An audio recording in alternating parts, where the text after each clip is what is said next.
What up, everybody? This is the Bains and Beers podcast. I'm here today with my co-host and a very special guest today, all the way from Toronto. We have Sukhman here today. How are you? I'm good. Thanks for having me, guys. Thanks for coming Thanks on, for man. coming on, man. Let's start off. So give a little bit about yourself, what you do, how you got into this industry. Okay. And yeah, we'll go from there. Yeah, so I'm an actor. But before I was an actor, I was... you want me to keep going? Yeah, keep going. Yeah, you keep going. Yeah, I'm an actor. But before I was an actor, I went to architecture school. So the arts was always in me somewhere, but never thought I would end up here. Yeah. So I did the traditional, go to school, university. I went to architecture school. I actually went to school in Australia. Oh, nice. Yeah. So I played ball there. Went You're to a ball player. Yeah. So I Sick. played ball there, did my schooling, and it was only after I came back that I was like, you know what, made the parents proud. Yeah. In society, it's like, Monday college degree, Check that off. check that off. And then it was like, you know what, I gotta chase that passion. There was always something in me that I was like, I want to do more. I want to be that representation. But I didn't know which way or how, right? I had no guidance really, because there's not a lot of South Asians in the industry. Yeah. I did have some friends that were kind of on YouTube and that, but never someone I could be like, hey, how do I break in? But it was all trial and error. Started off with Instagram, modeling, and modeling went to runway shows. Runway went to commercials. Commercials went to short films went to TV and film. That's like the natural progression. Yeah. And then, now we're here. We're auditioning, getting rejected like 99% of the time. Oh, really? Yeah. But, we're still making it happen. So it's still like that trial, like you're still kind of going through that grind process, the initial. Absolutely. I feel like, you never really get there. And if you do, then that's too bad, because then you're only coming down after, right? 100%. But yeah, upwards trend, just trekking away. Yeah. Taking projects. In the beginning, I was doing a lot of free work, so student films, free commercials, and this and that, just to kind of make that base, those connections, networking. Yeah, that's pretty important, right? It's very important, right? Like, then you develop that passion. And in terms of acting, I started doing some background acting as well, because I don't really have any formal training in acting or went to any school for that matter. Yeah. But like background, I was like, hey, you know what? Let me try it out. And just see what it's really about. Yeah. Because it's not the glamour, the fame, the red carpets. That all comes after, right? It comes after. It's like passion and just, yeah. What sparked that interest towards acting? Because you said you did architecture, you were playing ball, you're probably so busy with that. Like, where'd this come from, where it's like, I want to pursue this passion? That's a great question. So I was born in Toronto. I'll take you back. And then my parents and the whole family moved to Vancouver. So I grew up in Richmond, the early childhood part. Okay. And then we went back to Toronto. And when I was here, I was going through this phase of becoming a sing. So I used to have cut hair. But you had the fade. Yeah, I had the whole... I don't think fades were in. I think it was more like gel. Yeah. A little spike. Yeah, spiked out. Yeah. So that was then. And I was going through the transition of becoming a sing, asking questions about, Sikhi and why do they have a beard? Why do they have this and that? My parents were actually on the opposite side. They were saying, no, don't, like, you don't know anything about it. You're going to get bullied. So I see, because they see life in a different perspective. Yeah. As a kid, you're like, no, now I want to do this. But yeah, we were also transitioning back to Toronto. And it was from that point, I didn't know what it meant, but I was like, I want to wear this star, and I want to do something different. I want to become somebody. But it was like, I don't know what that meant. Yeah. I was like, I just want to, and then grade 6, 7, I was like, I'm going to be the first sing in the NBA. It was like that. Or I'm going to do physics and chemistry so I can be the first sing on the moon or something. So that was the mentality. Yeah. But it was never like actor or model. But it's just like kept going with it. And then you kind of forget, I feel like. You start just doing it and you're like, you know what, I guess this is life. I go to school, it's a cookie cutter. Go to school, get a job, pay taxes, and I'll probably die. Yeah. That's it, yeah. But at some point when I came back from Australia, it was like, I got to do something. And then it was just, again, started with Instagram and then started slowly getting into it. And I feel like doors start opening up as you start, taking those steps. Yeah. Was the Just Rain show, was that your first like actual acting role? No, I did a bunch of things before. Yeah. That was A bigger role for sure. Bigger role, on yeah. a on a bigger network, and of course just meet like he's Mm-hmm. everyone knows him. Yeah. So with that, you get a little bit of more coverage, if you want to say. Yeah. So yeah, I did a bunch of things, a lot of commercials, Yeah. national stuff, day player on TV shows, but this was definitely a big part. Yeah. And that connection with Just Rain came from just an old connection, or was it like he saw your work and kind of was like, hey, like this is my role? Like how'd that come about? Yeah, so I actually knew Just Meet before, Mm-hmm. and it was we used to have this event called, Sick Activist Network. It was like this community, it was this club almost, and they used to run this event called When Lions Roar.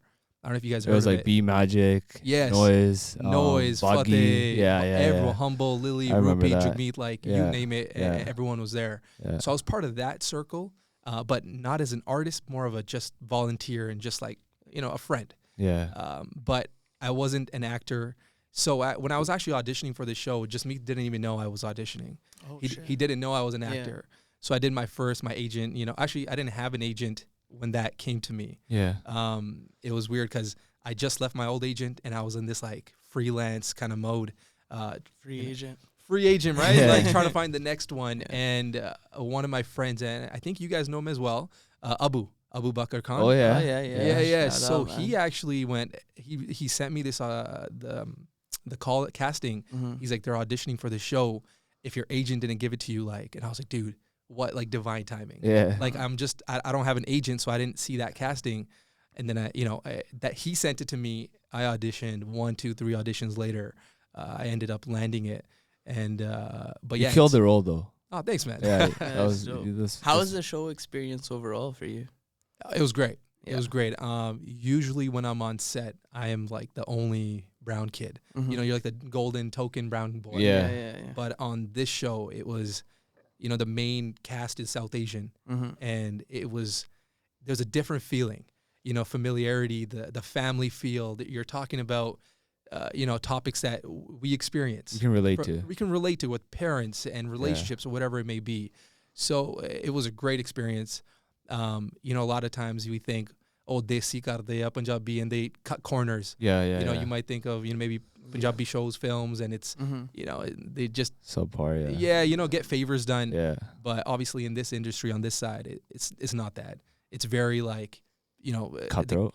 cutthroat, the network makes decisions, there's writer rooms, like there's so many people on set, right? Like 60, 100 people doing their part to make this happen, right? And but out of all that, Just Meet is like, kudos to him Yeah. for doing this, because he could have made anything, but he decided to be authentic to himself, to his story, to the South Asian story. Yeah. And at the same time, he gave actors like myself and so many others an opportunity to showcase our Showcase their talent. music too. Yeah, exactly. Yeah, that was dope. And then for yourself, like going into this industry, like you said, you changed agents halfway through.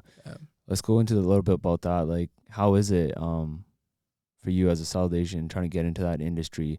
Do you feel like you're kind of overlooked at times? It's harder. Let's go a little bit into that. Yeah, you definitely get typecasted, right? Like even though we're improving, we're getting better, there is still typecasting happening. When they see me, they can already imagine, okay, he may be a doctor or maybe a lawyer.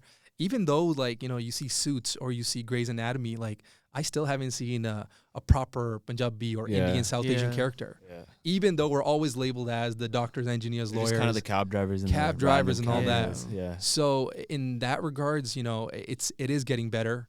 I've told my agent, personally, hey, if roles come out for Caucasian and it says right on the thing, Caucasian or African or whatever it may be, send it to me.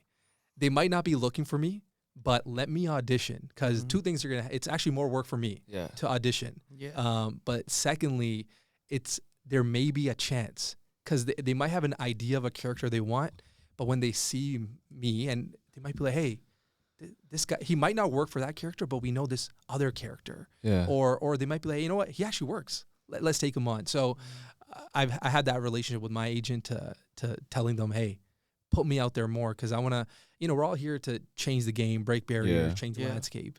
And it's only going to be done if, we shoot our shots and they take a chance on us. 100%. Is it? Do you feel like it's uncomfortable at times going into those spaces? In what regards? And like being the most diverse one there, kind of like going in for a role that they wanted a Caucasian, and then now you're stepping up. Like you have to have some sort of confidence to like walk into a space like that too. Right? Yeah. No, I think you go in with confidence in the sense that you know who you are, Yeah. and you believe in your craft. Like you practice, you go to any classes if you're doing that, or what you're just doing the work. Yeah. So in that sense, I'm like I when I get the script, I read it, I make sure I know my lines, I'm not fumbling, I ask my questions. Yeah. But I've played characters where with my bug, and that's something I always want to do if I can. But as an actor, I want to be as versatile as I can be. 100%. So there's times where I've auditioned and I've done acting without my bug. Really? Yeah, and it can be it can be taken both ways. Yeah. Some people they understand the art. Yeah. Right. Like, oh, that's not actually Sukhman. That's Bob, or that's Carlos. Yeah. And Carlos was actually a character I played on this Hallmark movie that's coming out.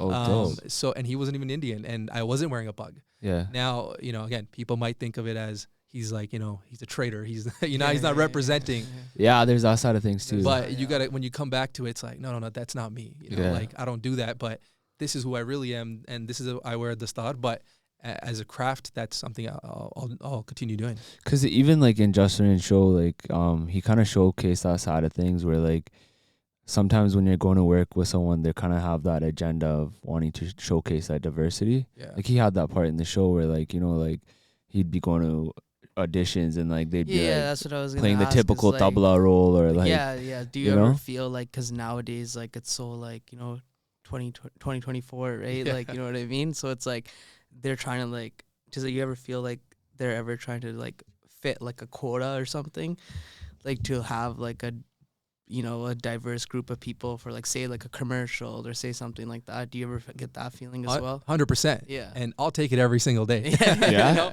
I'll take that. That's I'll play dope. that card, diversity card, and because they might have a quota, but for us it's a bigger thing, right? Like when we're representing our community, especially when you're wearing a dastad, right? Like you're a visual representation. So at that time, I'm not just representing Sukhman anymore. I'm representing a whole bunch of people that look like a community. Yeah. And if we do something bad, it's gonna also show. So in that sense, I'm like, we'll take it. And sometimes you got to say no. In the beginning, I didn't, and even now, I'm still a yes man for the most part. But there comes a time when you're like, this just doesn't resonate with me, and I can't do it. Is that hard though? Like having to just take on whatever you can. Like at times, you feel like the draining, like just kind of getting tired of it and being like when is that point gonna come where I guess late bloomer was that kind of opportunity for you to take, which you shined at. I think like you killed the role. But do you ever feel like it gets to a point where you're kind of like, man, like when is that one gonna come? Yeah, because both, because that this is a lifelong journey, and being an artist, it can be very unstable. Yeah. You can be booked for months on end, and then all of a sudden you're not booking anything, or for that matter, you might not be even getting auditions. So there is a little bit of that, but when you look at the bigger picture, sometimes I go, hey, I might be 40, 50 years old when I break, and I get my big break, and that's okay with me. Of course, I'm going to, do my part, and, you want success as early as you can. And even the last few years when I've started, I've been very fortunate and it's a very humbling experience when you do get casted. Yeah. But there's thousands of people auditioning for one role. And, like I said, I do so many auditions and it's usually a rejection. That's probably like a lot of the role too, like just putting yourself in those situations, like going through auditions. It's kind of like a practice, I guess, right? Yeah, that's why I think you have to see it. And prospectively, it's like you audition to become some other player or another character, but it's practice. Yeah. So you got to keep, you got to do your reps. And I feel like once you do enough reps, someone will take that chance. They'll see something in you. You can call it a big break, or just, it's just another project. When I do one, I feel like I did a commercial, and at that moment, it's like you're present, and like this is the best thing ever. Yeah. But as you finish, you're like, what's the next thing? Yeah. Right. Like, and you're already itching for more. Yeah. How's your relationship with your manager? Your manager. My agent. It's really good. We started off like, them not having anyone that looks like me on their roster. Yeah. So that's something I did. I did my research because, you know, a lot of times they might not take someone that looks like someone else on their roster. Yeah. Right. So I did my research and I was like, oh, they don't have a Pagala guy. So I'm going to give him my shot, send my resumes, my demo reel, my headshots, all that. Oh, shit.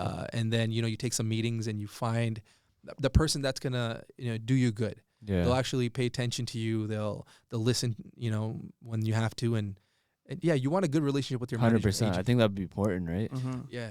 Because they kind of represent you in a sense too. They do, and you know they're sending you out. Yeah.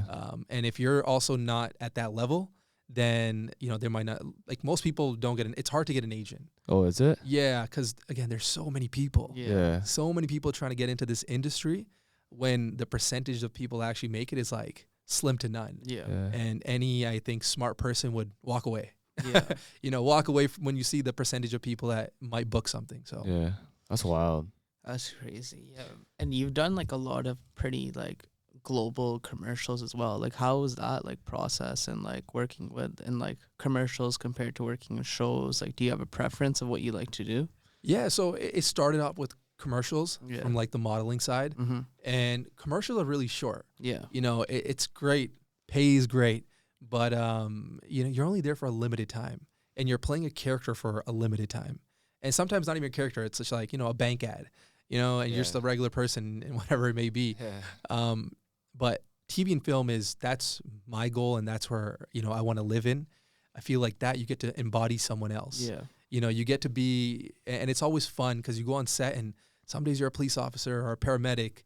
In, you know, in which other reality can you be all these other people? Yeah. Yeah. So it's fun in a way, but it's also work. Yeah. People think it's easy, and once I started doing it, I'm like, oh man, this is not as easy as people make it seem, Yeah, right? 100%. So a lot of work. And how was your like relationship with your character that you played on the Late Bloomer show?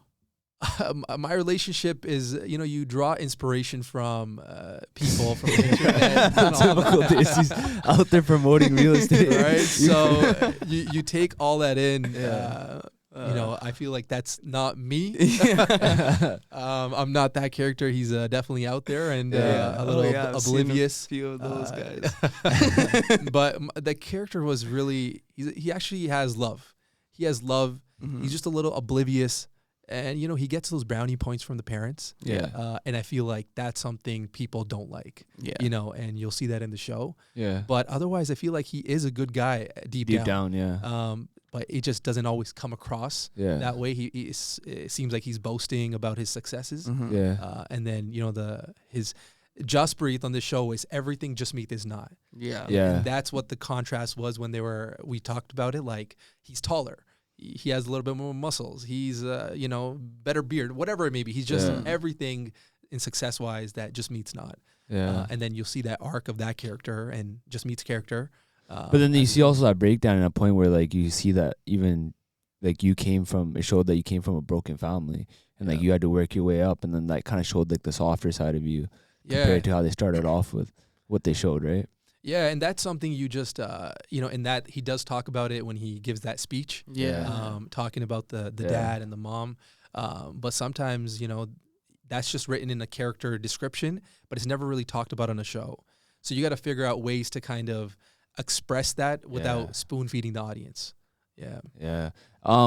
My question for you is this: like, let's just say like now you've done Late Bloomer, and that's like a pretty big piece of art for you, and like that character you played, do you feel like that like sets your tone of what like path you'll go down as a actor? Because like I feel like at times when like certain actors play a certain type of role, like, you know, the villain or the, you know what I mean? Do you feel like now that like you've played this role, that's gonna be the style of character people will look at you as? That's a great question, definitely. For me, when I look at it, I try to, in the beginning, stay away from comedy. I felt like there's a lot of people doing comedy. Exactly. And being a comedian is not easy, right? Yeah, Especially even acting, it's so hard. When I get the opportunity to do something comedic, I'm definitely going to take it because you want to show your versatility again, right? But personally, I've always wanted to be more of a serious actor. I want people to take me seriously. Yeah. I don't want to walk in a room and it's like, hey, tell me a joke. Yeah. You know, I want them to have good, conversations like this. Or that And- expectation of you coming on screen and them expecting you to play that comedic Yeah, role. yeah. So I definitely didn't want that. And I wanted to be more serious or taken seriously.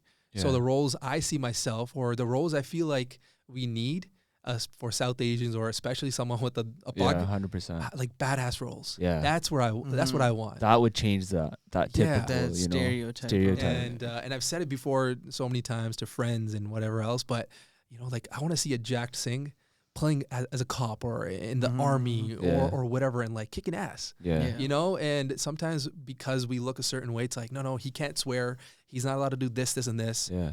Great. But as a character, like, yo, we're just regular people. Yeah. So I hope, you know, the way it's going, you know, if it's like a group of friends, you know, you have a Caucasian person, you have African, why can't there just be one Desi person in that mix? Yeah. Right? Just seen as a kid or just seen as a person. He's not, you know, what he looks like shouldn't always define him. A typical stereotype. Yeah, right? yeah, and Yeah. exactly. But he can just be a guy that rides a BMX or a skateboard like his friends, and you know, goes to the convenience store and steals stuff, like, you know, like kids do. Yeah. So I hope that's the way it kind of goes, and for me, that's the goal. Just do good work and let people be like, oh, he's just he's a regular dude. Yeah. You know, these are my neighbors. See These are beyond all that. yeah, Yeah. exactly.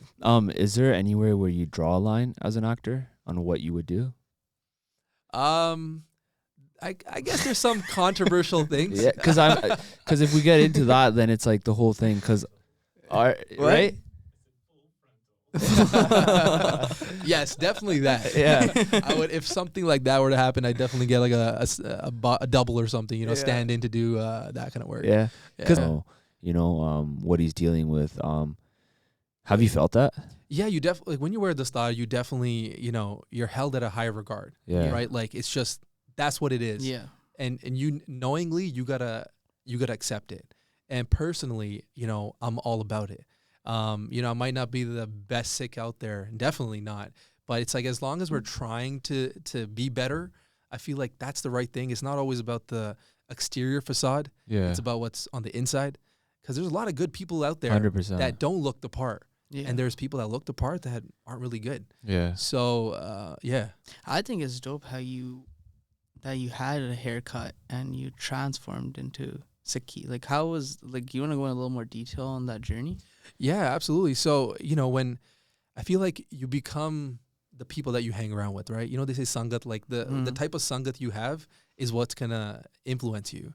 So if you're with bad people, chances are you're going to become bad. Yeah. If you're with millionaires, you know, you might become a millionaire. Not that they're going to give you millions, but your mindset is going to be of such. You're going to think a certain way.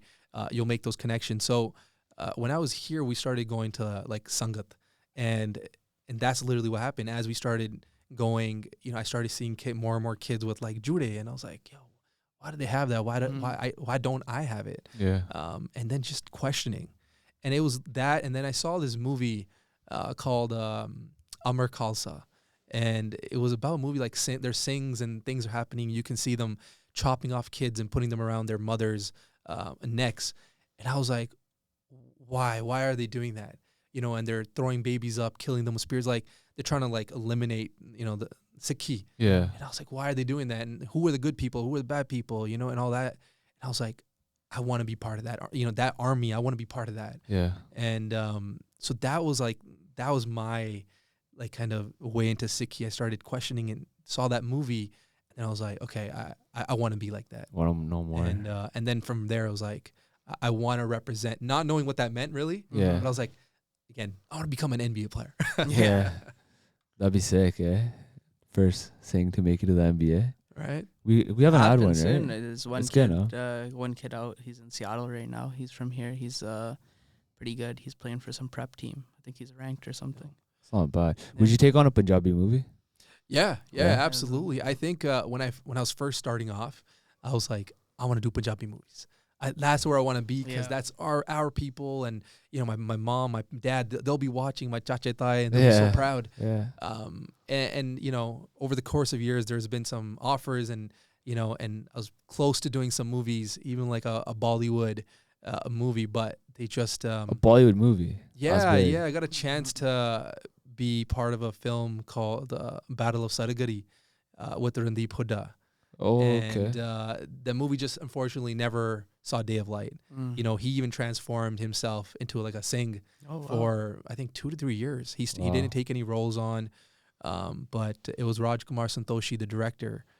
But that movie just, you know, there's financing issues and all that, and never got made. And happened again with, you know, I auditioned for a show called Cat, and that was also with Rindi Pudda.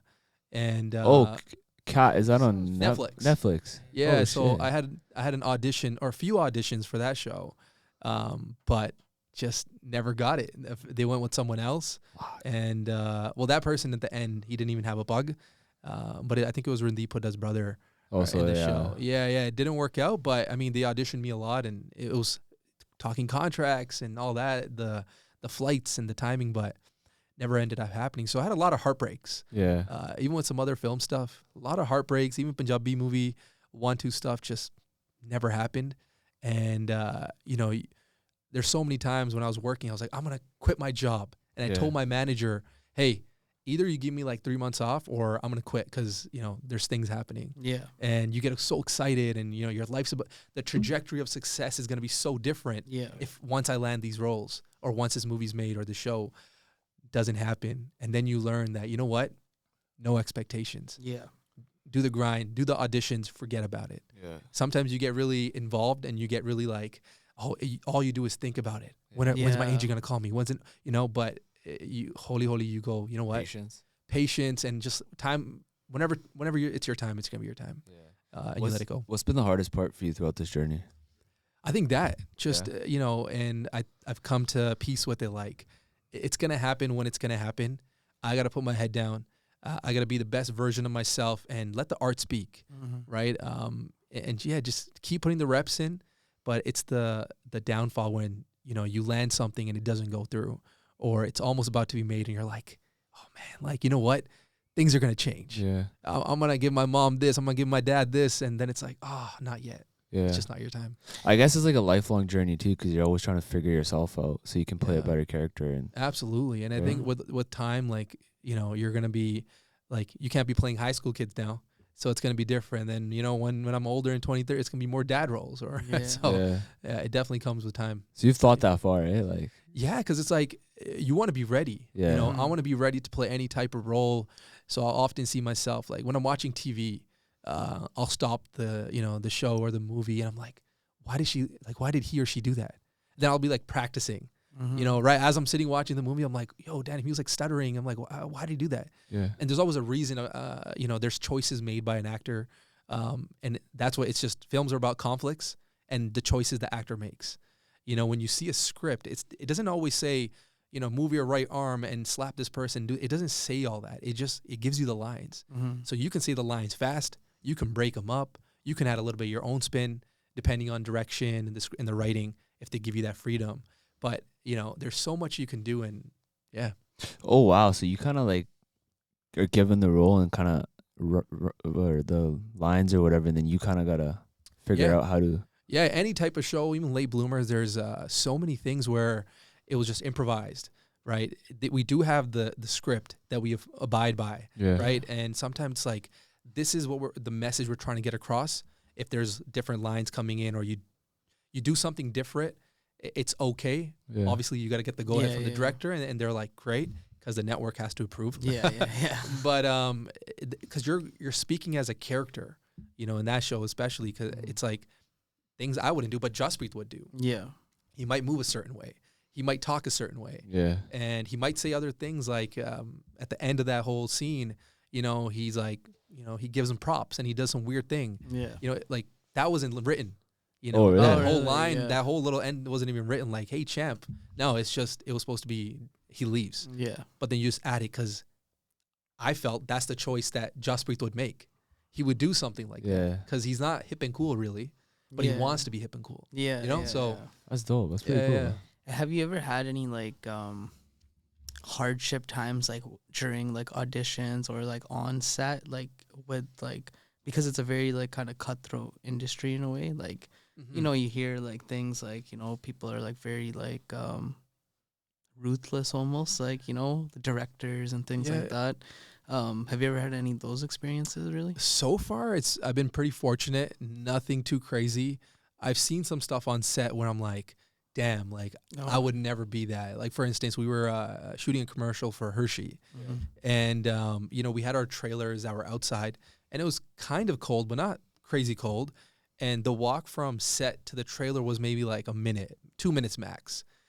But there was people that were taking a little golf cart from out of the set, from set to their trailer. Yeah. And the walk was like a minute. Yeah. And I was like, oh my, like, why? what? Yeah. Why? Yeah. And so all these, and you know, when you're the talent, people treat you different. There's so much respect because you're the talent. Oh, sit here, or let me get you this.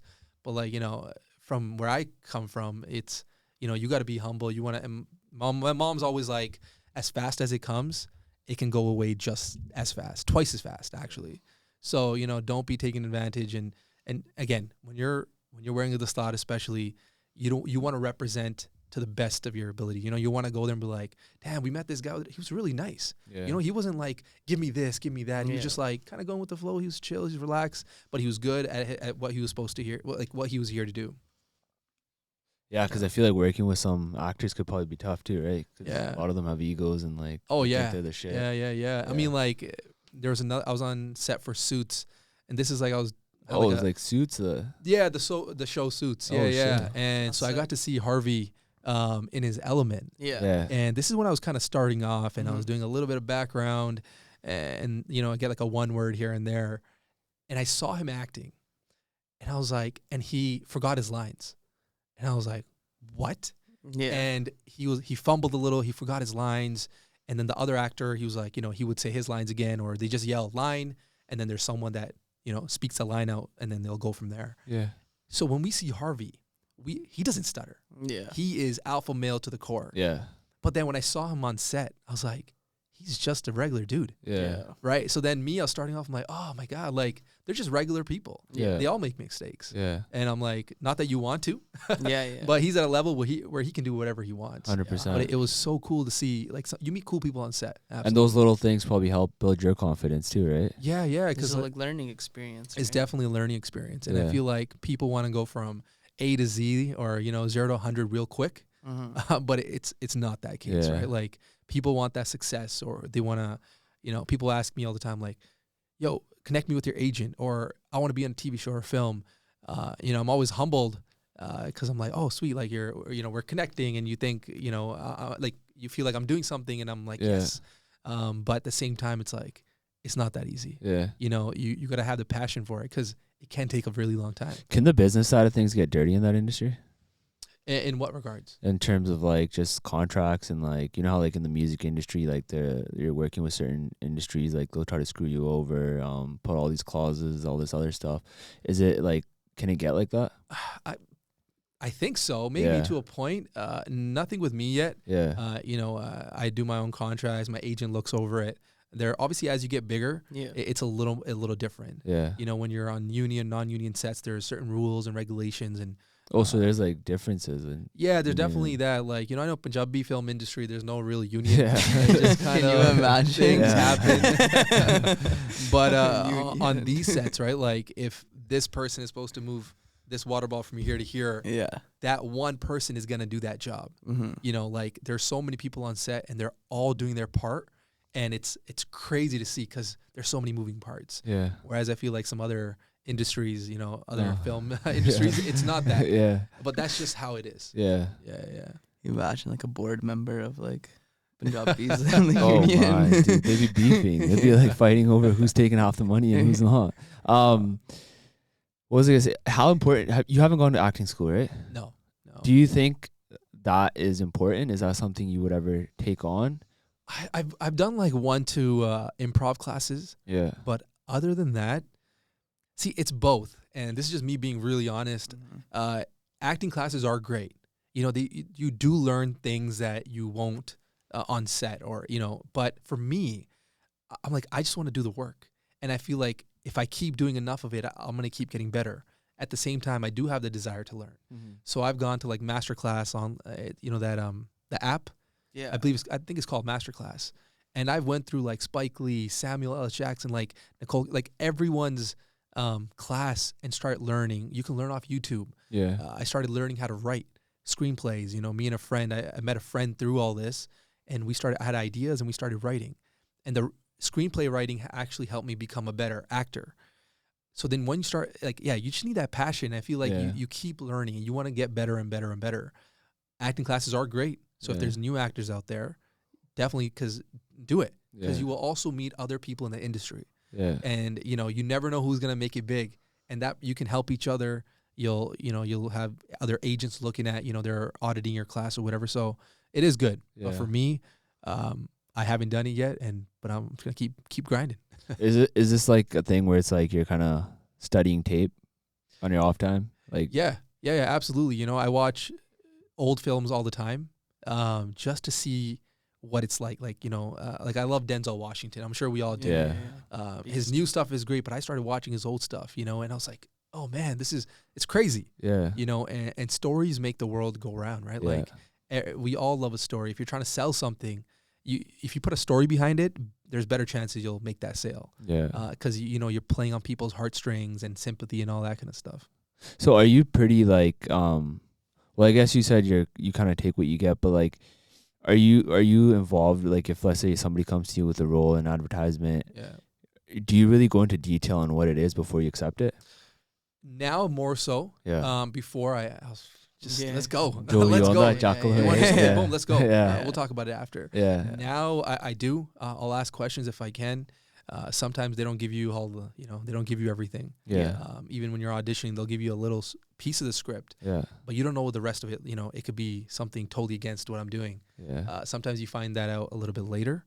But again, I've been thankful and grateful that it's nothing crazy has happened in that sense. Yeah. How was modeling for you? It was good. Yeah. When I also went on the runway as well, right? That was pretty cool. Yeah. So I've done a lot of runway, and it was it's definitely a cool experience because again, you're usually the only brown and again, let alone a turban kid there. Yeah. So you meet a lot of cool people, and I remember the first few times, you know, my heart was like racing, cause and then you walk out, you step, you make that turn, and then it's just like yeah. And you're walking, your straight face. You walk, you do your little pose, you come back, but it's a thrilling experience. Do they tell you like a style of walk you got to do, or is it just sometimes some people, you know, some designers are really strict. You know, you have to have this certain walk. Some designers are more chill. They want you to like kind of be yourself. So it all depends. Don't fall, right? Yeah, they're gonna it'd be viral for that, man. No, but yeah, modeling was I still model, but obviously the scope of work, like I want to be in TV and film. But I do model still, and I'll do runways. Yeah. It's just like, it's fun. You know, it's exhilarating when you go there and people are watching you. It's like, yo, yeah, look at me. Yeah. Would you go to India? Do you think like that'd be something? For acting or? Yeah, like, because you know how people just go to like Delhi or like try to like go down that road. But so again, when I wanted to be in Punjabi films, and I still do. And you know, hopefully down the road that we'll do some stuff. There is 1-2 things in the pipeline, but again, you never know. Yeah. So I don't want to bark too much. I just want to come out biting, you know? How's the industry out here in Canada in terms of like movies? Is it getting bigger? Is there like more? A little bit. There are more studios opening up. You know, we are getting more chances, but at the same time, like any of the big castings are happening in the States. Yeah. They're happening in LA. They're happening in the US, Atlanta, wherever. Mm-hmm. So when they come to Canada, you know, we often get like the one, like, you know, you got your one-liner or a 2-day player or something like that. So it's getting better, but the U.S. is still like, that's where people want to go. Yeah. But it's also gotten better because after COVID, you know, before you had to be in L.A. Yeah. But now most of our auditions are self-tape. So sometimes you have to go in, which is like, you know, its own experience. Yeah. Like since COVID, I think I've only been in-person audition maybe twice. Really? So what, you gotta record yourself? Yeah, so it's all self-tapes. You have like your it's setup. like when you do like an interview or something. Yo, that's so uncomfortable. Yeah, so you have your setup, your lights, your backdrop, your camera setup and all that. And, you know, you do your slate, you do your auditions, you send them in, and that's it. But do you prefer that towards the in-person ones? It's probably more intimidating in person, right? It definitely is, because sometimes you go into like the room and there's like 6 people sitting there just watching you, and you're like, oh, damn. And for for TV and film, there's obviously script. For commercials, sometimes there's lines given, sometimes just random stuff. They'll make you like dance and do walkways and you're not prepared. So you got to go in with like this just openness of like anything can happen. That make you dance? Yeah, I went to some stuff and it's like, all right, do this dance. What? Or like run like you're on a horse or something. Like just weird stuff. What do you have to add? You used to work in TV. Yeah, you did and film. improv, right? Yeah, I auditioned for a McDonald's commercial, and I showed up, and they had me put on that stupid Monopoly Man outfit. Oh, shit. And they're like, dance. I'm like, what the frick? Yeah. Not prepared at all. I don't dance. It was nowhere in the description. Yeah, it was pretty embarrassing. Did you dance? Yeah, I had to improvise. No choice then. But you felt like Start doing bhangra, right? No, absolutely. Yeah. See, so like, yeah, it's horrible. it can go any direction. And even in sometimes when you get a commercial audition, they won't even show you what companies. Like I was auditioning for a Super Bowl commercial and it was for Doritos, but it didn't say Doritos or Tostitos or whatever it was. And even in the description, it has nothing to do with chips. They were making us do random stuff. But you know, Why is that? Is that just sometimes they want to see you? They just want to see like your character, right? And they want to see. I don't know. It can be so many things. yeah? It's hard because sometimes they have an image of who they want. Yeah. Sometimes they don't, and they kind of just go, "Oh, this guy's good." So it's luck, chance, opportunity, all kind of coming together as one. Yeah. And you got that commercial, right? No, No, Or I was didn't end it- up getting that. But you one. did do something with Doritos, right? It was I did. something- Yes, yeah. yes. I did a Doritos campaign. Mm-hmm. But this one, it was like a Super Bowl. I was like, "Oh, that's gonna be great." that That'd be was- huge. Didn't have- Yeah. didn't Yeah. get it. Who are some We'll of your get there. inspirations? In acting, Yeah. Denzel, like I mentioned, Leonardo DiCaprio. He's those guys are like top tier. Yeah. No and Gippy Girl. Gippy Girl is good too, man. They're good in their own sense. Even Diljit, man, like from when he started, I think the G became a top tier actor. like when he started, it was like, Acting-wise? whoa. But I felt like the film 1984, and that's what really got him even in the eyes of Bollywood. 19. That- Okay. Yeah. 1984, yeah. He played that role, and it was like his first, I believe, serious role. Otherwise, always comedy, right? Yeah. Yeah. And that put him in a whole other bracket. And since then, he's been doing all types of genre, right? Yeah. Yeah. There's Jogi movie that came on Netflix. I was like, man, I was about to cry. Yeah. It's pretty easy, I feel like, that to get boxed into a certain like character to play when acting, right? Yeah. It can be so many different things, like the way you look, and a lot of times is that. And that's why, back to the same thing. I want to be personally as versatile, have those different looks. Yeah. I played like a character where I have cornrows, and it's like a jail Oh, scene. really? Yeah. That's wild. So it's a jail scene. I have like a tank top with like that orange fit, Yeah. and I have cornrows, and I'm in jail. I've done like playing someone on the streets, a homeless person, Yeah. and my hair is fully out, my beard's like kind of crazy, and I have like a toque on. So it's stuff like that I wanna do, because it's something that's not me, Yeah. right? Just like when we watch films, Yeah. we're looking for entertainment. If we knew that this guy's gonna get the job and he's gonna get the girl and then this, why would we watch it? Yeah. We're looking for something crazy to happen. We're looking for more problems for him or her to face, and that's why we watch, right? It's entertaining. 100%, man. I think that's the biggest thing is like, yeah. But then like, even like you're saying, like Denzel Washington, I feel like he's always played a certain character, which is like what the audience is used to, right? So when he comes on screen, you're waiting for that sort of That kind of performance, yeah, right? yeah, that sort of actor. How has been the support of your family? Just in overall, you coming out and saying I want to be in art, or just fully pursuing it? Yeah, so it works both ways. I remember when I first started, I never really told anybody. I was just kind of doing it. Yeah. And then I told my mom. Yeah. And my mom's always been like, "Bas jo bhi karna, like put your 100% into it. Top te leke jana. Shorta. So she's always been supporter in anything, even sports. Mom, NBA jana. She's like, go. Yeah. Go get it. go get it. And my dad's definitely been more like education is important. My mom too, but it was like he's more business focused, education. Yeah. And so I kind of never told him, and because I knew he might react differently. But at the same time, even now, I still work. I still work a full-time job. Oh, really? Okay. Yeah. So people don't know that, but I still do work full-time, and I do this out of passion. and hopefully one day, the passion outweighs and that's all we do. Yeah. But so there's this like balancing act. Yeah. How So is that balance for you? Sometimes it was more tough before COVID happened. Yeah. Because, when you're at work, then all of a sudden, you have an audition. And it's not like really, you'll get the audition the night before sometimes. And it can be like late as like 11 p.m. and you get the audition. It's the next day. Now you have to memorize these lines.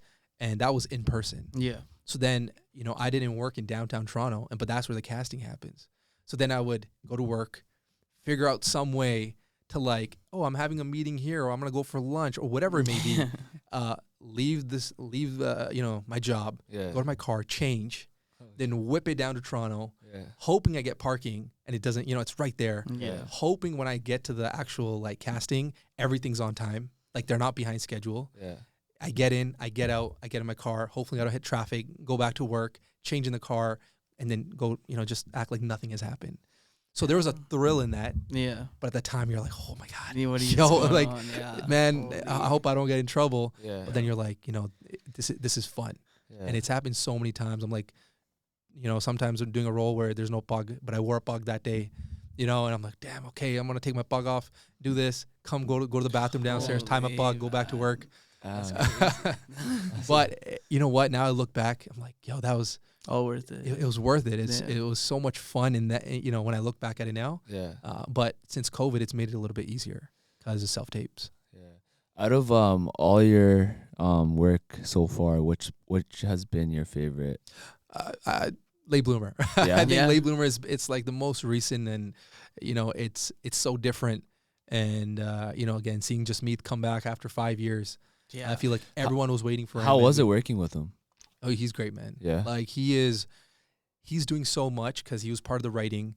He kind of directs a little bit. He's a producer. He is the main character. And when you're shooting, right, he's doing everything simultaneously, right? He's not like, he has a vision in his head. Obviously, he trusts everyone around him. He trusts the actors to do their part. He trusts the director and everyone else, the lighting, the grip, the gaffers to do their part. But he has this vision, and you want to get as close to it as possible. But it was crazy. I would see him in like makeup or wardrobe, whatever, and he's relaxed, he's chill. I'm like, damn, I wonder how I would be if I had the weight of the show on my shoulders. Yeah, I wonder if I'd be like tripping out, like, oh my God, I don't remember my lines or something. Yeah. But man, he was so cool. He was so chill. Spoke to everyone, talked to everyone, was laughing. He's not like he was just like, don't talk to me. We would talk on set. He would just be him. Yeah. And then he would get into his character. Yeah. Then he would put on the producer hat. Then he put on like it was crazy to see him do that. And how was the feedback you guys all got from the show? Good feedback. Yeah. I think most people loved it. I feel like, because he has such a global audience, people were going to tune in, even his haters, because they want to see, let's see what this guy's up to. Yeah. Right. So the feedback's been really good. A lot of people hated my character, but I'm going to take that as a positive. In terms of hated? He's a very annoying kind of character. Oh, yeah. But I'm like, that's great because that's what we wanted to I portray. thought you were hilarious. Yeah, I thought it was so funny. Because we see that shit every day, man. As real estate agents, and like, there's the comedy in it. You're like, man, that's so funny. Yeah, but property here, property there. In terms of like the whole show, so you said there's like people hated the character. Did you see like any like was Just Me, like you're saying, like he was in control of everything? Like what feedback did you get from him as a director or like as a visionary? Was there any points where he's like, hey, like I want you to work like this, or was it just kind of like a process where it's like you take this role, put your touch to it, and you do your thing? Or was he just kind of involved with everyone, like, no, you got to do it like this? No, he was really like, he let all the actors, right? Like everyone else, I can't speak too much. Yeah. But I know everyone's doing their part, right? Yeah. Like you can only do so much. But being an actor and the other actors, he let everyone do their thing. He never, there's so many writers, there's so many people giving you advice, and it's always nice to be critiqued. So you can, because end of the day, you want to be successful. Not for yourself, but like the show itself. You want everyone to succeed. Yeah. But himself, he let everyone do their own thing. And there's times like, oh man, that was so good. I love that. I loved how you put that there. And then because you don't do every take the same. Sometimes you add something else, and it's like, oh man, dude, that was even better. Like, yeah, he's super supportive throughout the whole thing. Do we know if there's gonna be another season Ooh. or undisclosed You information? need another season. There has to be. It We got too don't know tense at the end. personally. We Yeah. don't know. We haven't been given the green light just yet. But everything is looking good. You know, from the writers to, you know, the viewership and you know, the word's gotten around. Yeah. It does look like we'll be in for a season 2. Yeah, because a But, lot of people had to download probably so many people downloaded just the Crave just to watch the Subscription. show, right? Yeah. I was like, guys, all my friends, family, guys, don't do no illegal stuff. Watch it properly. I watched it on the IPTV. Come on, man. Where's the support? I actually subscribed to Crave. Did you? Yeah, man. $10 a month, and then, you Yeah. know, you can do whatever you want after. Cancel it after. At least one of us. So how does that process work? Is there like a certain number you guys gotta hit, or like a certain viewership? For I'm not too sure. That's on the other side of things. yeah. But I'm assuming there is, like, you know, they want to see numbers, right? You can't greenlight something when, you know, you don't see numbers. Yeah. But I believe we're you know, the show's doing really well, Yeah. and yeah, we'll be in for a season 2, but fingers crossed. How important is that for you? Like, are you really like, do you put a lot of your trust in your agent, or are you like pretty involved with like the business aspect of things? I do trust my agent, but there's a lot of things I also do solely on my own. Yeah. Right, because I'm an artist there, and then, you know, like even on social media, you know, my agent's not covering all that. Yeah. She's just doing her part, and I do everything else. So sometimes roles will come directly to me. Yeah. You know, I get her involved if need be. Otherwise, you know, I'll control that side of the business. Yeah. Going back, if you were to start again, is there anything you would do differently? Or maybe you have like started the career earlier on, or You know, I wish, you know, I think everyone wishes in one way or another, like whether it be starting a business or going to school, whatever it is. yeah. Like, I wish I did that, you know, 5 years before. But at the same time, I'm like, whatever time I started was the correct time. Yeah. Because if I had done something later or before, it might not have been the same. The opportunities might not have been the same. So when I started, I feel like that was the correct time. And I wouldn't have changed much in the sense, like, you know, the struggle and we're, you know, actors are always struggling, right? Like I said, you can be booked and then all of a sudden not booked. But, you know, trusting in the process, trusting in yourself, and maybe just, you know, being more heads on. That's the only thing I would change. Like, you know, go full force with it, because it's hard when you're balancing life and another job, because you probably heard of it yourself. You know, just there shouldn't be no plan B. Just go A and go all the way. Yeah. And you might get there faster. So I'm doing that as much as I can, but I'm trying to be like, you know what? There's other things on the table, like, you know, we all got bills to pay and all that. Life is so life, bro, you know, at the I end of gotta the day. keep making my income from other means as well, as well as chase the dream. And then you were saying that you did a little bit of script writing when you were going through that thing. Would you ever go into like say later on down the road, would you ever want to write your own things? Yeah, absolutely. I feel like it's you'll see a lot of actors start directing or start writing stuff, because, you know, your mind's always going. And I'm sure you guys have probably also at one point or another thought of, yo, this could have been a sick movie, or like my life is like this can be a show. Yeah. So a lot of people do think like that. And I'm writing stuff to, you know, change the game in the sense, like, I want to make things where, you know, it includes maybe South Asian characters, because if we don't write our stories, who else is going to write it for us? Right? And sometimes there are people like that are not Punjabi or Desi that write stories, but then we're like, yo, you guys don't know what you're talking about. Yeah. You know, and then we get mad at them for writing our stories. Yeah. But at the same time, we don't even have enough people of our own to write our stories. Yeah. So someone's got to do it, right?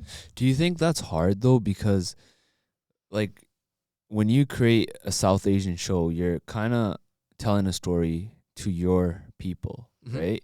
And they're the only ones that can sort of relate to it. So there's like that niche audience. Yeah. Do you think that that's like hard to like crack that bubble? Because even with like Just Rain's show, like I feel like there's us, we can all relate to it, going through that struggle growing up. You know, our parents coming here having that struggle, but that's a very selected niche audience.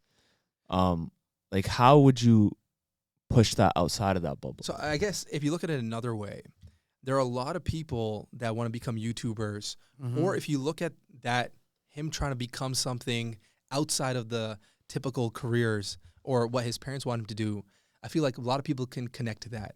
So the family, the South Asian part, yes, they might not get the little nuances like, the dad, and for that, and not showing the way love the way other dads show it. Yeah. He does it by putting food on the table, working hard, making sure his kids get the best life. But he doesn't say I love you. No. Or in the show they ask, Manvi, she's asking, do you love mom? And he's like, she takes care of the house. But he doesn't know how to do that. Yeah. It's not their fault, but that's just how they were raised, right? So, sorry, I lost. What was the question? So, like, how do you push out of that niche audience? Yeah, so just like when you see just me trying to chase that dream of becoming something different, people can relate to that. It's just the little things they might not, but when they go to the club, there's dancers come in, and I'm sure like everyone's seen that, right? And felt certain ways, like, so people can connect. The story's got to be, not too focused on one thing or the other. We just got to show us being regular people. But if you're South Asian, you're gonna have those tendencies, right? Yeah, and I think they did show that in a few ways, like the club scene and like a few other things. Definitely kind of showed just like living like a regular like life. Like we're not just like we're not always like tied down to just super Indian things, right? Yeah. We're not chilling at 7-Eleven all day. Exactly. Fucking down like that one, didn't you? Dad, have you watched Late Bloomer? No. You're gonna watch it. Yeah. We told him to watch it last time. I know, man. You told you to do your homework, Dad. What else? What's next for you? You have some more work coming up. Yeah, more movies, there's shows. Actually, I was fortunate enough to book another show, Nice, which we're starting in thank you, in 3 weeks. I can't talk too much about it, maybe off camera, but it's a cool show. I get to be a Sardar in it. They want me to grow my beard out, so I've been kind of like letting it grow out as much as I can, and I get to play a role where kind of mafia gangster type, but by being a Sardar. So I haven't seen too much of that, and they wanted the character to be a proper brown turban wearing guy, and I was fortunate enough to book it, and we're starting shooting in 3 weeks. So for a role like that, that you're gonna start shooting for in 3 weeks, how are you preparing for it? So I'm reading the script left, right, center. I'm reading not just my lines. I'm reading the other character's line. It's not even like that you memorize the lines. You want to understand the scene. If you don't know if your character is saying something and you don't know what they're saying, like what's the meaning behind it, it won't show on camera. Yeah. So I'm trying to not just memorize the lines, but also understand what the scene is. So like if I do miss something, or if I feel like my character would have done something else, it's in the same kind of atmosphere, like in the same scene. He's trying to kick someone's ass, let's just say. Yeah. Right. But if I start talking about like, oh, I'm gonna go home and eat roti, I'm gonna like whatever, I don't know, go swimming. It just doesn't make sense. But if he's like talking about something, he's like, but then I gotta go go collect money from someone else, or I'm gonna go to the casino. That might make sense if he's like a gangster type of guy, versus talking about like I don't know, getting burritos. You know what I mean? Yeah. So you want to understand the scene and your arc. Yeah. Like you kind of want to become the character. Right?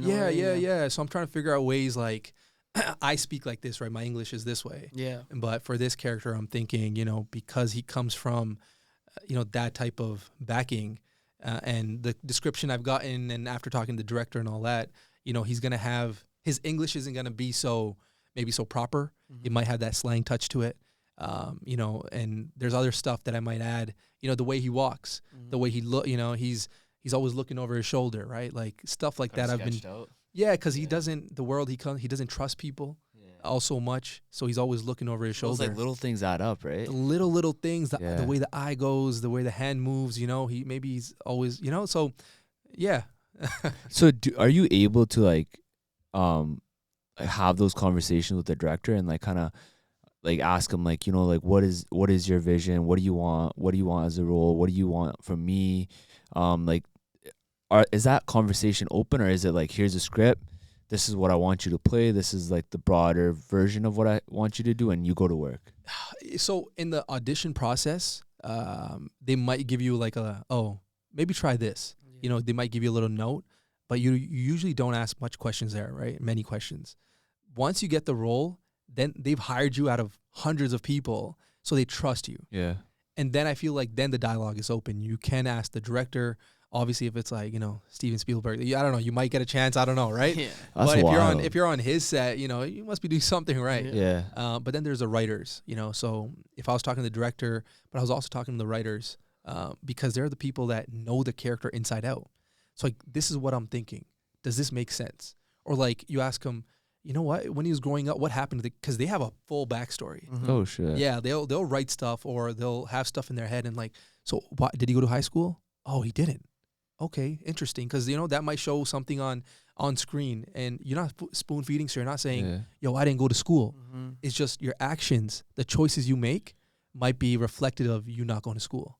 Like you looking at an essay, like, yeah, I don't know about that. Yeah, I don't understand. Whatever it yeah. is. Yeah. But you might be good at, I don't know, something else. Basketball. Yeah, there you go.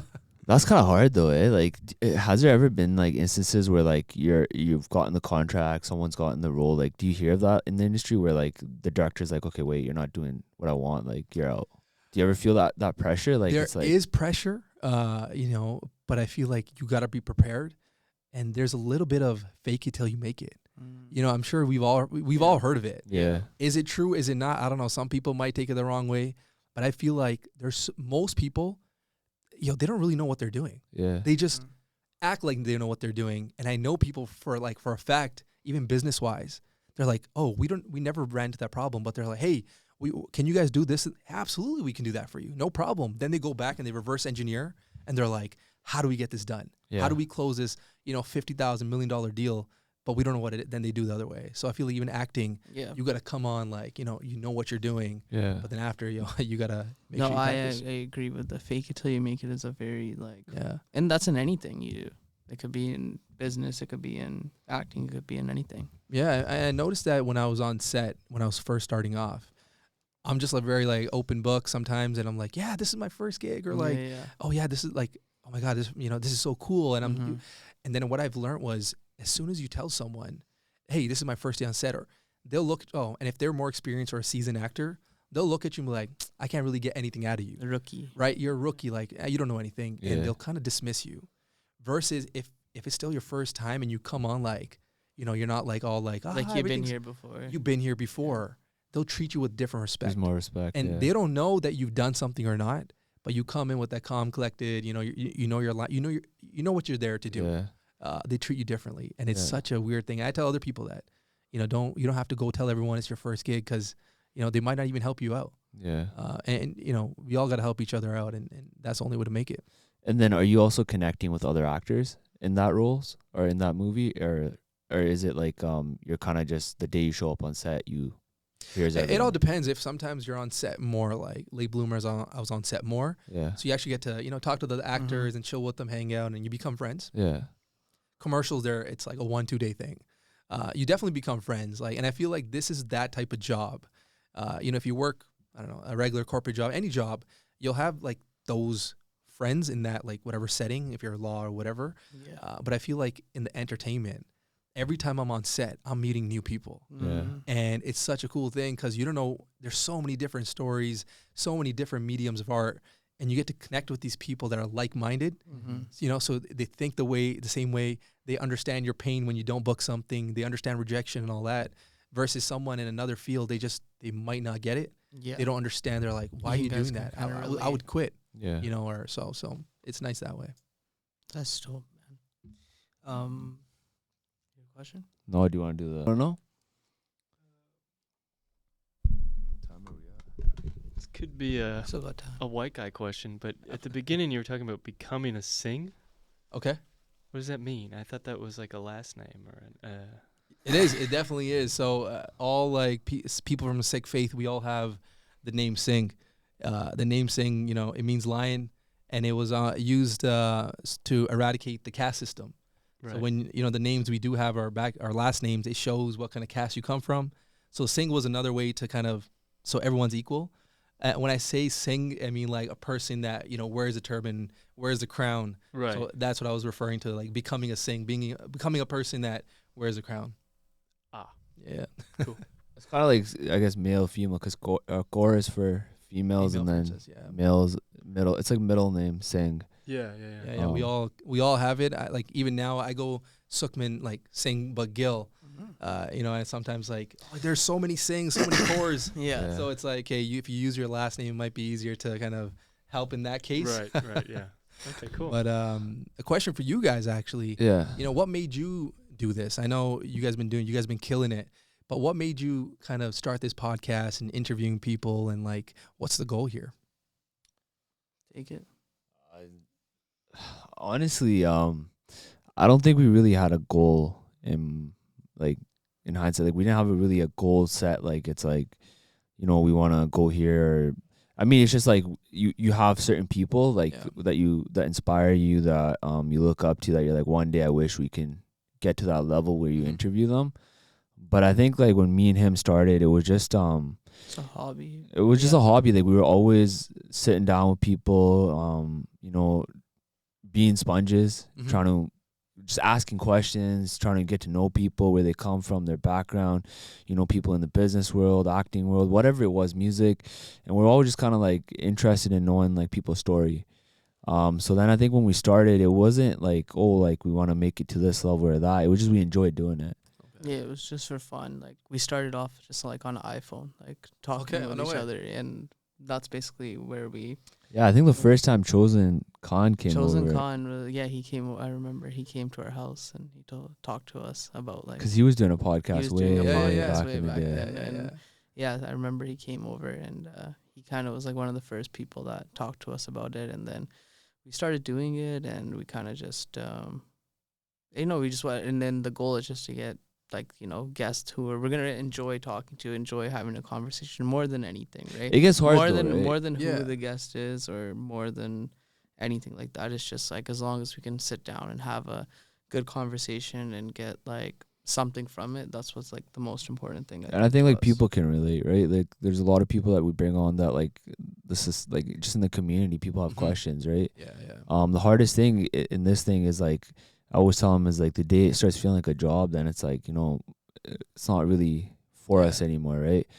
It's hard too, because sometimes you get guests on and like, they're trying to not really show a certain side. Okay. And like, it can be very political, where it gets kind of hard. And like, the cameras come on, people get that like shyness, and like, you gotta really try to pull that person out of that little bubble. Gotcha. But yeah, we didn't really start with any sort of like, this guy just like, yo, I got a phone, let's start calling people and let's start doing a podcast. I was like, I'm I just introvert. started messaging people, and then they're like, yeah, sure. And then we went from, you know, just people locally, and then now, like, you know, we, you know, get different. How'd you come across this? Someone mentioned you. I was just putting like a little post. Yeah. Coming to Vancouver, you know, like, let's connect kind of thing. Yeah. And someone posted, maybe one or two people, and they're like, yo, reach out, like, these guys there. And I was like, okay, let me check them out. And I was like, oh, that's dope. Yeah.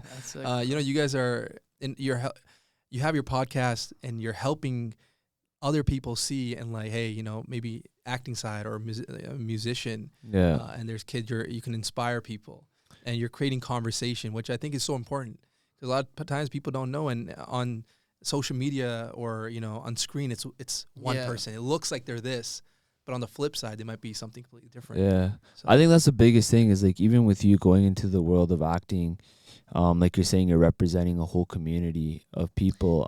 I think a lot of people like shy away from that, you know? A lot of kids growing up don't see that as an opportunity, and if they do, for them, they feel like it's an overnight success, because you're just seeing the good side of, you know, somebody that's made it. And like, even like for you guys like Just Rain, like, they've been through a lot of struggle to get to the level they're at, right? It's not an overnight success. It's always nice to see that, like, you know, to be able to express that for yourself too, right? Be like, I just didn't like show up here, you know what I mean? I was fucking, you know, like changing in the car and shit, like 100%, because I feel like nowadays with social media and the reels, people just want to put out not quality content, you know, and they just put stuff out there and they get the views, and it's like this high. But like, you know, for artists, it's like there's got to be something different. The quality aspect is missing, and I'm sure we all see it. You see random stuff and people are eating it up. You know, even in our group circles, what do we really share? We don't share serious messages. We share the funny stuff, or someone falling off, or some sports, or, you know, like but it's never like anything that can maybe change our lives or anything like that. And people are always about the views, and they're about Yeah. the likes and all that stuff. Yeah, Yeah. that's a big thing, right? But I mean, I get their side of like what you need to get that to get to somewhere, but Yeah. it's like at the same time, like if you're not doing it for the sake of doing it, it's like I don't really see the point sometimes. Yeah, there's like a whole different world now with social media. Yeah. The younger generation. Well, even the younger generation, as I was gonna ask you, is like, do you even see like a younger generation really getting into acting and stuff like that? Like, because I feel like now it's like YouTube, like streaming, Twitch, and stuff like that. Or do you think it's kind of like taking a back seat to it? No, I definitely think, because like I guess being part of this industry in whichever capacity, I do see a lot more South Asian Desi people trying, or people messaging as well, and I'm like, okay, there are people out there, and I think it's always gonna change. Like Vines was a thing. Yeah. Now the streaming, Twitch, and like there's always gonna be those things where people are gonna jump on, but like this art, it's different. Like it requires work versus making a TikTok. Like sometimes, oh, you're a TikToker, or this is like. No, or like you're an influencer. Not that there's anything wrong with this. Like, no, man. Like, no, I'm an actor or a model. Because like Instagram modeling versus modeling is completely different. Okay, right. okay. It's not the same. What's the difference in that? Like Instagram, you can be at home just taking pictures of the same position, whatever. Right. Not hating anybody. Editing the fuck out of it. Right. But like being on What's a set. Yeah. But being on set, being on a brand that took you on. Like I feel like it requires more work. It requires a little bit of more skill. Yeah. Again, no hate on anybody, no shade on anybody, but that's just what it is. But yeah, slowly I think kids are getting into this industry, because I kind of mentioned it before, right? Like if we don't write our own stories, who's gonna really do it for us? And the same thing is, sometimes we poke fun or we're like, why didn't they hire a brown actor? But now when you look at the stats kind of thing. How many brown actors are there really? Yeah. Right? So if there's one role and there's 1,000 people, if there's only one brown actor, chances are he's probably not going to get it. Yeah. But if there's 10, now the chances are there might be a higher chance. Yeah. So that's a flip side of the thing, right? Mm-hmm. And I feel like it's slowly more and more people are coming into this industry. It's but it's also, you might not make it. You might not ever make it. You might make it tomorrow. You might make it in 3 years. So it's like that chance. Yeah. And it's hard for people to digest that, or parents as well. Yeah. But, you got to keep going. And I feel like not just acting, but even sports. I feel like, our parents came with the mindset, work hard. They were like the sacrifice generation. That's what we call them, right? Yeah. Because they only live vicariously through us. Mm-hmm. And they're like, you guys are going to make it, study, become somebody, whatever it is. And if we don't do that, then it's kind of like shame on us. Yeah. And but then at the same time, we have our own passions. Yeah. Right. And just like even in the show, there's one scene where he's waiting for his mom, and she does this little kavita or something that she wrote, and he's like, "Oh, where'd you hear that from?" She's like, "I wrote it." And then it's like that hit me, because I'm like, damn, my mom also had dreams. My dad also probably had dreams. That's the thing that we always forget. But we forget that, because we're like, she's just a mom and a dad. Their job is to take care of us, but it's like, no, man, they had these passions. They probably had some sort of drive, but they had to put it aside to take care of us, especially being immigrants. Yeah. But now we have that chance. So I feel like when we have kids and we're going to be, you know what? Yeah, you become a sports player or whatever. So I think we'll see people in, Formula One and all these other different mediums. And it's like you forget like that, like it's your parents, their first time living, right? First time living. So it's all like, and they sacrifice everything for us. But I mean, bro, like if you look back like a while ago too, like I remember when I was younger, like Toronto, like they had that scene going, like boggy music, like you guys had like a lot of people, AKA, Joss Rain, B Magic, like Noise, like that guy lyrically was a genius, like back in the day, like he was doing it. There's so many other characters. Yeah, there's so Superwoman, Rupi Kaur, even political side of things too. There's and now there's, so that was like the first wave. Right, that was the first wave of South Asian talent. And they got chances to kind of do that through YouTube or whatever means. And then there's like another wave of people, and then the waves are still coming. Right, then we have like the Sangtar and Katapas of the world. So there's waves that keep coming, and they're gonna keep coming. But then don't forget the OGs, man, of comedy. What were they?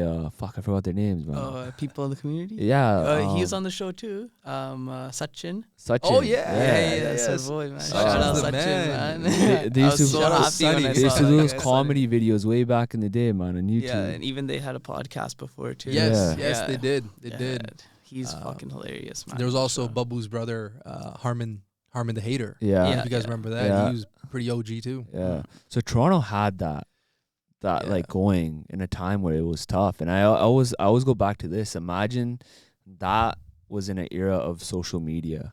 I feel like it'd be just on a different scale. I think so too. I think like, because it's been probably anywhere from 12 to 15 years since, maybe even more since these guys started, right? Like, Yeah. including Sonny Malton. He was like in that Sonny mix, Malton, part of that yeah. same Yeah. wave. But they've been at it, and and it shows. Yeah. It definitely shows. The grind. The Don't grind. Yeah. What's an advice you'd give to anybody that wants to start off, in any sort of art or just from your experience? What's something that you tell some young kid that wants to go down this path? First thing is like, just do it. You can't think. I feel like people get lost in the preparation. People are like, first I got to do this, and then I'll apply to an agent, or then I'll start auditioning. It's like, no, you start now. Fail fast, if you fail, just that alone, Yeah. do it, fail fast. Because if you fail later on, it might not be the best, but you are going to fail. You are going to face rejection. You're not going to be the best. I look at my work, forget 5 years. Sometimes I look at something I've done a month ago and I'm like, this is garbage. What was I thinking? Yeah. Right. So you're never going to be like, it's good. And you're always going to be your hardest critic, but you got to just start, and then you'll learn. The doors will start opening as you start going. And if you really want to do this, doors are going to start opening. You're going to connect with people, but you got to have that mindset as well. Be open. You can't come in with the ego. Like, this is that type of career. Like, drop your ego at the door, right? Because, people are, and then there's a lot of opportunity and preparation, right? And Denzel said this. I heard him say this, right? Like, luck is when opportunity meets preparation. Yeah. That's what you call luck. You can't be sitting at home and just kind of manifesting it, but you got to manifest. You got to put the work in, and with that preparation, that time will come. And then, in terms of acting, like, do short films, do student films. Like, that's what I was doing in the beginning. I wasn't looking to get paid. It wasn't like, oh, how much am I making? Because I know a lot of people now, they want to do stuff and they're like, okay, so how much are you going to pay me? It's like, yo, don't look at the payment. Look at the work. Build your resume. And that's what agents want, right? They don't want to put their money on someone that doesn't have any work experience. So, and if someone is trying to get into it and they have nothing, that's the best way. Student films. And if you can't get, you can't get that, make your own stuff. Make your own content. If you feel like there's a character that you feel like you can play, write a little something, shoot it. The phones are great nowadays. iPhone like 14, 15's out. Great quality. You guys also started on the phone, you said. Yeah. It works. And so shoot your own stuff and keep practicing the art, and you're only going to get better. Preach. Man. Yeah. Anything else? Dan? Do you want to plug your Instagram? Instagram? Yeah, absolutely. Follow me on I am Sukhman Gill. Pretty much on everything. Twitter. I don't really use Twitter that much, but yeah, Instagram. Yeah. X, right? X now. X, yeah. We appreciate you coming on. Yeah, man. We I really do appreciate taking the you time. And had an awesome conversation. Yeah. Looking forward to more of your work. And yeah, man, we wish you Seeing the you best on the of big luck screen. for sure. And Yeah. we really enjoyed the show and your character. Thank you, man. Yeah, no, I appreciate you guys having me on. The conversations are great. I feel like, kudos to you guys for doing this, and hope you guys nothing but success. And maybe we'll be back here in, a year's time with hopefully some bigger news. Round Awesome, two, man. I love 100%. it. We're the Alright, Bains man. of Beers. We're out.